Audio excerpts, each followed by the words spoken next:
Hey everybody, it's Jose Laya. We hope you're doing well. The second quarter of 2025 for the real estate market is in the books. And since the beginning of this year, we've started to do our market updates, focusing on each neighborhood we cover as a single video to allow you to really hone in on the neighborhood of your choice. Whether you currently live there and want to see how the market is doing, or you're considering buying there, we want to be able to put the information in your hands in a quick and easy way. We're also going to look at a lot more data points to be able to give you more details and information as to how the market is doing. We will also give you a breakdown of the sales data, including active listings for sale, closed sales, and we're also going to dive a bit deeper to see what price range most of this activity is taking place in. And we then will wrap things up with our market summary. Today, we're looking at single family homes in Pinecrest, one of the most exclusive neighborhoods in all of Miami. We have a lot to cover, so let's jump right in. So here's our first graph where we're looking at a month by month breakdown of the numbers for the second quarter. And as we've done in other videos and other neighborhoods for single family homes, we always highlight the waterfront homes with light blue numbers. However, Pinecrest is a neighborhood that is landlocked, so we don't have any waterfront homes. Some people will say or consider, hey, there's canals in Pinecrest and there's lakes. However, the market and the numbers, we like to reflect waterfront homes as those with access to open water, which is what buyers are looking for and which is what commands a premium, which is why we like to keep them separate to show you the numbers and you can see that premium. So canals, lakes, we don't consider that waterfront, and neither does the market when it comes to paying a premium. That being said, let's jump into the numbers. One thing that stands out right away, look at the number of active listings jump from April, May, and June from 97 to 139. Something that we've discovered as we had to dive deeper into the numbers, because we saw this playing out in every neighborhood that we cover, is that most listings, when they're taken and set to expire around the end of the first quarter. So around March 31st, you're going to see a lot of listings drop off. In the coming weeks and months, you then start to see those homes get relisted, which is why you have that increase from April, May, and June. So what looks like, if you just look at this graph, it looks like, wow, look at that huge number of active listings from April to June. The next graph, you'll see that it compares the two quarters. You'll see that 139 is right on par with what this neighborhood tends to have as far as active listings. That being said, look at the closed sales. They dropped off dramatically though. So while the number of actives increased, closed sales decreased. That's not a good sign. Months of supply increased, which is why days on market stayed about the same. It dropped a little bit. And actually the pricing stayed about the same. So the numbers for pricing seem to be holding steady, but months of supply and closed sales, not a good sign. So we're getting some mixed signals here. Let's jump into the next graph to see if we can spot any trends as far as the first quarter or second quarter. Here we go. So here's our next graph. It compares first to second quarter. And let's start with exactly what we were talking about. So even though in those second quarter numbers, you saw the huge increase in actives up to 139, look at where they ended up for the first quarter at 140. So that's right on par with where the number of active listings typically range in Pinecrest. Look at the closed sales. The increase from 37 to 48 brings down the months of supply to 9, slightly brings down the days on market. Pricing holding steady. The median price per square foot right at 805, median price sold at 2.4, a little bit under the 275, but just about holding in. So this is why we like to show you different graphs with as much data as possible to really put things in context and really give you a good idea as to what's going on in the market in your specific neighborhood. Because if we had just depended on that first graph, you would have thought that there was a huge increase in actives and oh my God, what's going on? But when we extrapolate the data, take it out And compared to the first quarter, we can see it's pretty much on par, which is a good sign. Let's now jump into our final graph where you take a snapshot of the market in Pinecrest and see what price range all the activity is taking place in. Let's take a look at that now. Here's our final graph. It's really a snapshot of where the market stands today, as well as giving you the details as to what price range all the activity is taking place in. Let's take a look. Active listings 139, total closed sales for the quarter 48, gives us about 9 months of supply.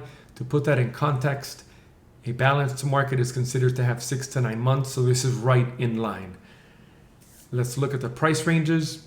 There is no activity under $1 million in Pinecrest. You cannot find a single family home or you will not find any closed sales at that price range. Where's most of the activity taking place in? Boom, next price range. So at $3 million and under, or $1 to $3 million, that has the most actives and most closed sales. We keep going up the price ranges. Look at 3 to 5. There's 32 actives and 10 closed sales. But then jump to the next one. Look at that $5 to $10 million price range. There's more actives than in the 3 to 5, and there was one more closed sales. So you could see Pinecrest, a pretty exclusive neighborhood. You have activity from 1 million up to 10 million. Which shows you the demand for Pinecrest. Now, this is where we are seeing a slowdown in every neighborhood that we cover, not just Pinecrest. 10 million plus and 20 million plus. Look at this. There's 16 active listings at 10 million plus. However, only one closed sale for the entire quarter. This is not just Pinecrest. This is every neighborhood that we've covered so far. 10 million plus seems to be in the midst of a slowdown. We also like to cover, since we have the price ranges here, the lowest price closed sale and highest price closed sale. The lowest price home sold for the second quarter was a home that sold right off of 132nd Street. So in South Pinecrest, which really isn't as popular. It was a small 3-bedroom home. It sold for $1.1 million. The highest price sold was a home that sold for $10,700,000. Of course, it was a new construction 7-bedroom home. It sold for about $1,200 a square foot. Now that we've gone through all the numbers, let's jump into our summary. We see a strong market for single-family homes in Pinecrest, as there's activity in every price range, pretty much up to $10 million on both the listing side and the selling side. Days on market remains low at only 64 days. And given the high median price of $2.4 million, that's a very strong number and a clear indication of the demand for single-family homes in Pinecrest, especially at that under $10 million. As we said, from being in the markets daily, 10 million plus is in the midst of a slowdown, not only in Pinecrest, across the markets and neighborhoods that we cover. So the fact that there's 16 homes listed for sale at 10 million plus and only one closed sale above 10 million for the quarter, now that we're in the midst of summer, which is typically a slower selling season, we're just going to have to see how the market reacts to that. For buyers looking for homes in Pinecrest, inventory has increased a bit, so you do have more options to choose from, which is good for you.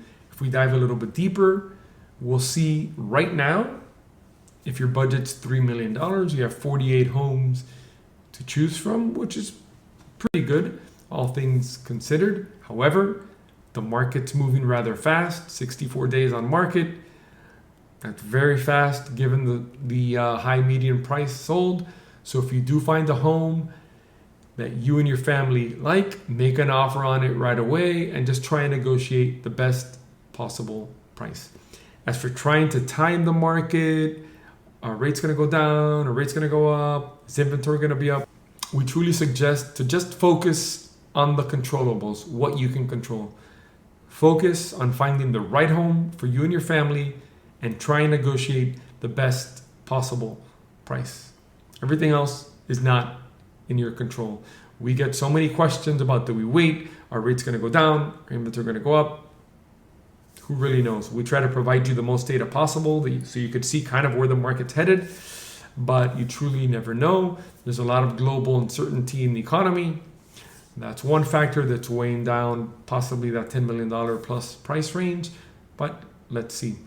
if you're a seller in this market, understand that while homes are selling and demand is strong, there seems to be more inventory coming online every day and every week. And as we're in the midst of summer, which is a slower season, you have to be careful and make sure you price your home properly, which in this market, we suggest pricing it just a bit below the market to be able to attract as much attention as possible as soon as you come on the market. Also understand the market dynamics. Interest rates remain high. Buyers are exhausted. So yes, the market's very sensitive to price. As we pointed out in the highest price closed sale, which was a new construction home, this market will reward you for a home in turnkey condition. If your home needs updating, we suggest that you get it updated, as buyers are paying a premium for homes in turnkey condition. That's reflected in the highest price closed sale that we mentioned. That was over $10 million. It was a new construction home. If your home has not been updated for years, understand that you will have to heavily discount it in order to sell it in this market. Again, the market will reward you for turnkey condition. Please take note. Well, that's our second quarter of 2025 market update for single family homes in Pinecrest. I am Jose Laya. I was born and raised right here in Miami. And as I start my 19th year in the real estate business, I can proudly say that our goal in making these videos is to provide you with value and help as many people as we can by sharing real market data to give you a better insight into the local market. If you ever have any questions, feel free to reach out. We thank you for watching, and we'll see you soon.